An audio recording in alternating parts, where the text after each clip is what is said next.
Actress Regina King is opening up for the first time since her son died 2 years ago. The superstar sat down with our Robin Roberts to talk about how she's coping with the tragic loss and her return to the screen. For nearly 40 years, she's reigned as one of Hollywood's most versatile talents. That plane does not take off unless we're both on it. Got it?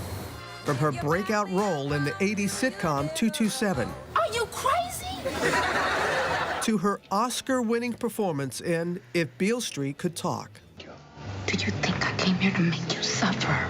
Regina King is known for humanizing complex characters. If I can't get the nomination, I can still get delegates. Including her latest role starring in the biopic Shirley. How did you prepare to play Shirley Chisholm?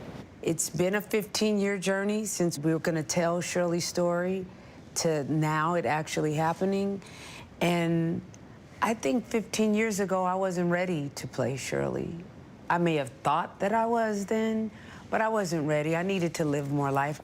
Regina's joined by her sister, Raina, who co-produces and plays a key role in the film that chronicles Shirley Chisholm's political rise in 1972 as she becomes the first black woman to run for president. We felt like there were so many people who did not know who Shirley Chisholm is, who she was, who she is, and that bugged us. When you're a first, when you set out to do something that no one else has done before, there's no example of that for you. That's a lonely road to travel. Yeah, and it just so happens to be an election year. Yeah. We were like, no, it needs to live and be in the space now so that if it's going to inspire anyone, especially young people, to be involved with the political process, then we've done something right. And we've also honored Shirley, and we've followed through with what Shirley has unbought and unbossed. For the last couple of years, Regina has been taking much-needed time away. In January of 2022, her dear son Ian tragically passing away by suicide. You dedicated the film to your beloved Ian, your son. To my Ian. What has this time span, these last 2 years, been like for you, Regina? Oh, wow. You know, I'm a different person, you know, now than I was January 19th. Grief is a journey, you know. I understand that grief is love that has no place to go. I know that it's important to me to honor Ian in the totality of who he is. I speak about him in the present because he is always with me, and the joy and happiness that he gave all of us. But behind that joy and happiness, Ian's mental health took a toll. When it comes to depression, that people expect it to look a certain way, and they expect it to look heavy, and people expect that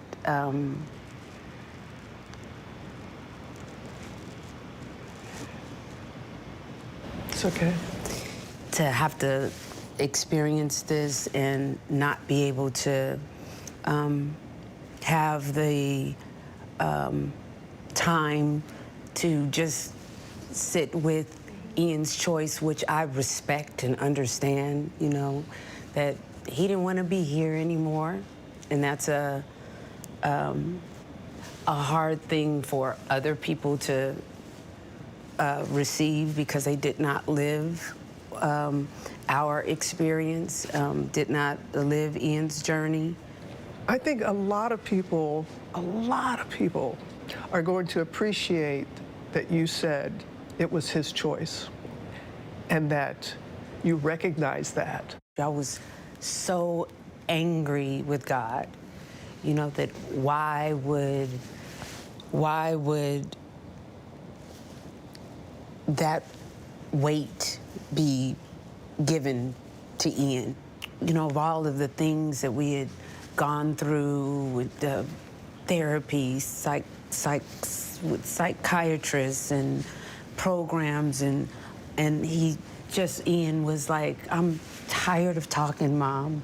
My favorite thing about myself is being Ian's mom. And I can't say that with a smile, with tears, with all of the emotion that comes with that. I can't do that if I did not respect the journey. Their close bond, always on full display at Regina's red carpet events.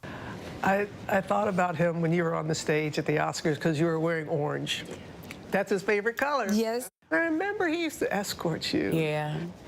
So are there moments where he was always there with you physically that, not does it trigger, but is it? Oh, it's a trigger. Is it? Absolutely, absolutely. So sometimes it'll trigger just laughter.